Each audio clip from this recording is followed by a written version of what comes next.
हरिओम. आता श्री साई सच्चरित अध्याय 7वा ओवी 73. सनयोकोनिश 10 साली समय धन तेरस दिवाळी बाबा सहज धुनी जवळी बैसले जाळीत लाकडे प्रखर तेवली होती दोन्ही निज हस्त त्यातची खुपसुनी बाबा बैसले निश्चिंत मनी हात भाजूनी निघाला माधव नामे तयाचा सेवक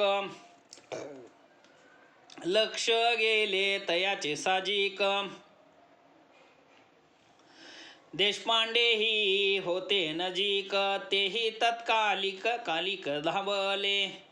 जाऊनी मागे मारूनी बैसका कंबरेसी घट्ट घातीला वेळखा बाबासी मागे ओढूनी देखा पुसतील विलोका मग काय हा देवा काय हे काय केले म्हणता बाबा ध्यानावर आले एक पोर रे खाकेचे निसटले भट्टीत पडले एकाएकी ऐकूनी निज पतीच्या हाके लोहाराची रांडरे धाके मारूनी आपल्या पोरासी खाके भाता फुंके भट्टीचा फुकता लक्ष चुकली खाकेसी पोर हे ती विसरली पर तो अचपळ ते निसटली पडताची उचलली मी श्यामा काढावयासी त्या पोरीला गेलो तो हा प्रकार घडला भाजू दे रे हा हात मेला प्राण रे वाचला पोरीचा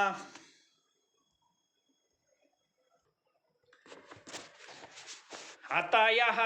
हाताचे दुखणे कैसा उपाय करावा कवने चांदोर कराशी पत्र घालणे माधव रावाने ठरविले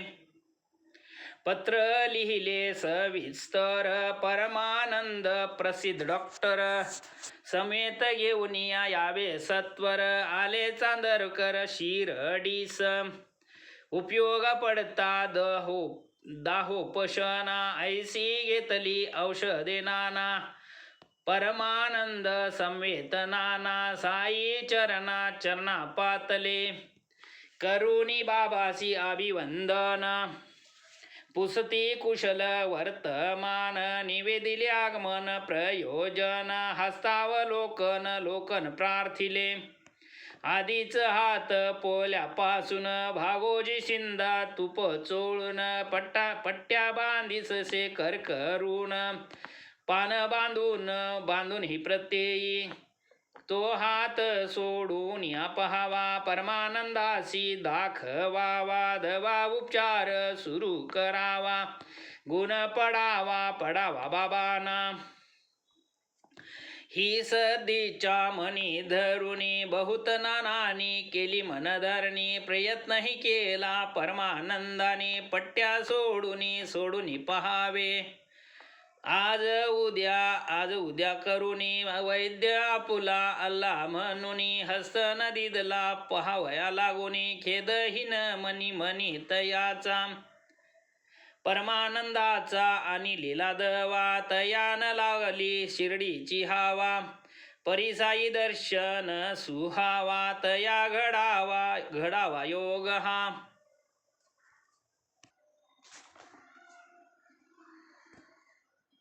भागोजीच नित्य सेवा भागोजीनच हात चोळावा तेने काळी हातची बरवा होऊन सर्वा सुख झाले ऐसा जरी हात बरा झाला नकळे बाबांशी काय दुकळा ती प्रात काळची येता वेळा पट्ट्यांचा सोहळा प्रतिदिनी नसता हातास काही वेदना नित्य निष्कारण तयाची जोपासना घृतमर्दन निष्पीडन जोपासना अमरनाथ चालविली ही उपासना भागोजीची साई सिद्धान आवश्यकता तिजीची भागोजीस घडविती नित्यनेमाची भक्त काजाची आवडी पूर्वजन्मीचे महादोष भागोजी पावला कुष्ठ क्लेश परितयाचे भाग्य विशेष साई सहवास लाधला लेंडीवरी निघता फेरी भागोजी बाबांचा छत्रधारी रक्तपीती भरली शरीरी परिसेवे करी प्रथम तो दोन्ही पासले स्तंभापाशी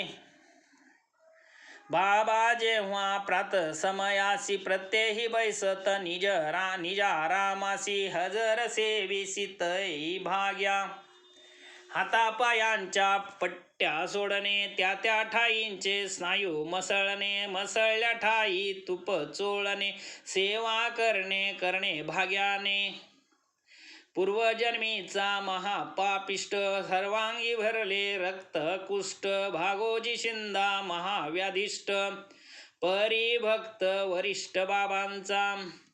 रक्तपितीने झडली बोटे दुर्गंधीने सर्वांग ओखटे ऐसे जयाचे दुर्भाग्य मोठे भाग्य चोखडे सेवा सुखे किती म्हणूनी श्रोत याला वर्णू बाबांच्या अगाध लीला एकदा गावी ग्रंथी ज्वर आला चमत्कार झाला तो परिसा दादासाहेब खापर्ड्यांचा मुलगा एक लहान वयाचा आनंद साई सहवासाचा निजमातेच्या सहभोगी आधीच तो मुलगा लहान ताप आला फनफनून मातेचे हृदय आले उलून अस्वस्थ मन जहाली उमरावती वस्ती स्थान आले मनी करावे प्रस्थान सायंकाळची वेळ साधून आली आज्ञापन घ्यावया अस्तमानाची करिता फेरी बाबा येता वाडी शेजारी बाई जाऊनी पाय धरी निवेदन करी घडले जे आधीच स्त्रियांची जात घाबरी तशात मुलाची थांबेना शिरशिरी ग्रंथी ज्वराची भीती ही भारी निवेदन करी घडले ते बाबा म्हणती मृत्यू वचन आभाळ आले आहे जाण पडेल पाऊस पिकोन आभाळ वितळून जाईल भीता की मर्त ऐसे वधून कपनी कमरेपर्यंत उचलून दावी ते झाले सकाळ लागून ग्रंथी टवटवून उठलेल्या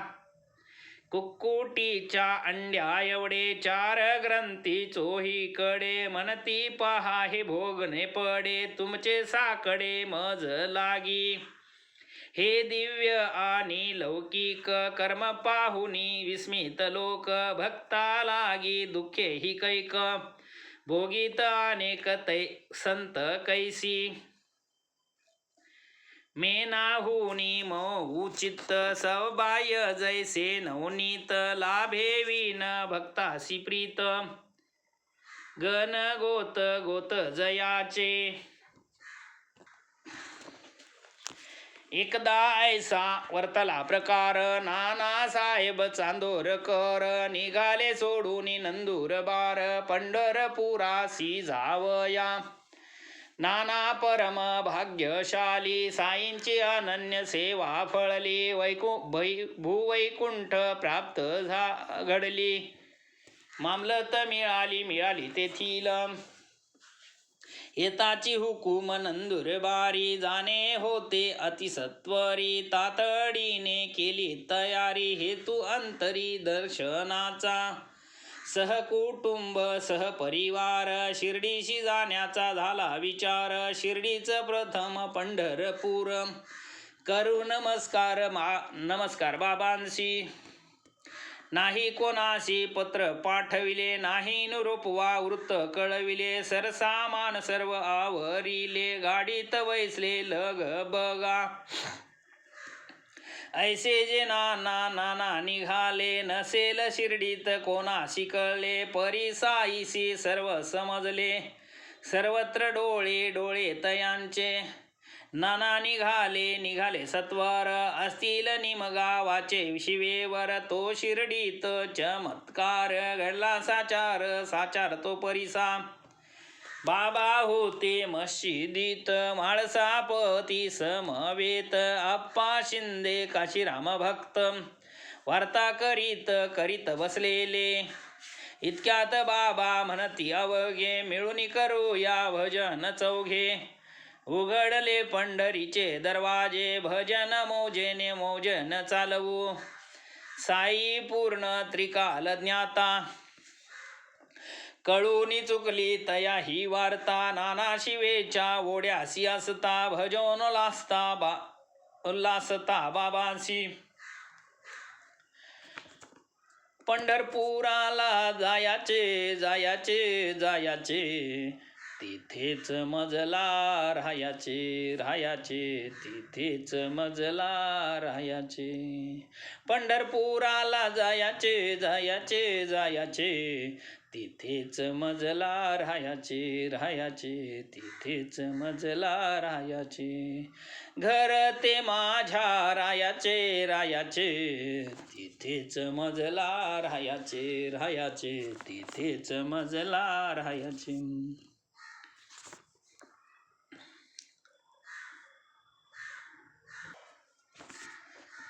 सोये बाबा भजन म्हणती भक्त बसलेले अनुवाद करती पंढरीचे प्रेमात रंगती इतक्यात येती ना नाही सहकुटुंब पायी लागत म्हणती आता आम्हा समेत महाराजांनी पंढरपुरात निवांत निश्चिंत बैसावे तोही विनंती नकोच होती आधीची बाबांची उल्हास वृत्ती पंढरी गमन भजन स्थिती जननी वेदिती तयासी नाना मनी अतिविस्मित लीला पाहुनी आश्चर्यचकित तया पायी डोई ठेवित सद्गदित झाले घेऊनिया आशीर्वचन उदी प्रसाद मस्तकी वंदून चांदोरकर पंढरपूर लागून निरोप घेऊन निघाले ऐशी या गोष्टी सांगू जाता होईल ग्रंथ विस्तारता म्हणून आता परदुःख निवृत्ता विषय आटोपता घेऊ हा संपवू हा अध्याय आता अंत नाही बाबांचे चरिता पुढील अध्यायी अवांतर कथा वदेन स्वहिता लागी मी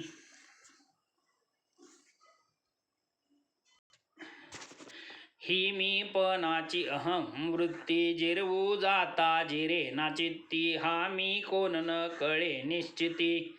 साईची वदतील निज कथा वदतील नर जन्माची महती कथितील निज भैक्ष वृत्ती बाईजाबाईची ती भक्ती भोजन स्थिती ही आपुली